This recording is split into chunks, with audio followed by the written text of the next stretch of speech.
IPLमध्ये smoking बॉम्बचा स्फोट, Rabada धूर काढत असल्याचा व्हिडिओ व्हायरल. गुजरात टायटन्सवर प्रश्नचिन्ह. इंडियन प्रीमियर लीगमध्ये गुजरात टायटन्सचा कागीसो रबाडा पुन्हा एकदा चर्चेत आलेला आहे, पण यावेळी कामगिरीमुळे नव्हे तर एका व्हायरल व्हिडिओमुळे. सोशल मीडियावर फिरणाऱ्या एका क्लिपमध्ये गुजरात टायटन्सचा हा स्टार वेगवान गोलंदाज सिगारेट ओढताना दिसतो आहे असा दावा केला जातो आहे. तथापि या व्हिडिओच्या सत्यतेची अधिकृतपणे पुष्टी झालेली नाही. व्हिडिओमध्ये रबाडासारखा दिसणारा एक व्यक्ती गुजरात टायटन्सशी संबंधित असलेल्या इतर अनेक व्यक्तींसोबत दिसत आहे. तथापि त्याची ओळख तसेच व्हिडिओचे ठिकाण आणि अनेक वेळा अस्पष्ट आहे.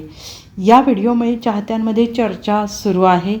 काहीजण याचा संबंध खेळाडूंच्या वैयक्तिक आयुष्याशी जोडत आहेत, तर काहीजण त्याचा व्यावसायिक परिणामांवर प्रश्नचिन्ह उपस्थित करत आहेत. या हंगामात आत्तापर्यंत रबाडाची मैदानातील कामगिरी दमदार राहिलेली आहे. तो पर्पल कॅपच्या शर्यतीत 7व्या क्रमांकावर आहे आणि त्याने त्याच्या 6 सामन्यांमध्ये 10 बळी घेतलेले आहेत, जे संघाच्या गोलंदाजी आक्रमणातील त्याची महत्त्वपूर्ण भूमिका अधोरेखित करते.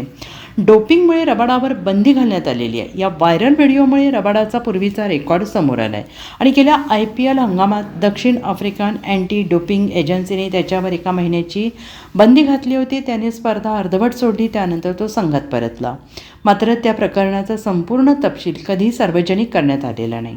सध्या गुजरात टायटन्स IPL गुणतालिकेत 6व्या स्थानावर असून प्लेऑफच्या शर्यतीत कायम आहे. संघाचा पुढील सामना 24 एप्रिल रोजी बेंगळुरूमधील चिन्नास्वामी स्टेडियमवर रॉयल चॅलेंजर्स बंगळुरू विरोधात होणार आहे, जो महत्त्वाचा सामना आहे. Bureau report, SBN Marathi, Mumbai.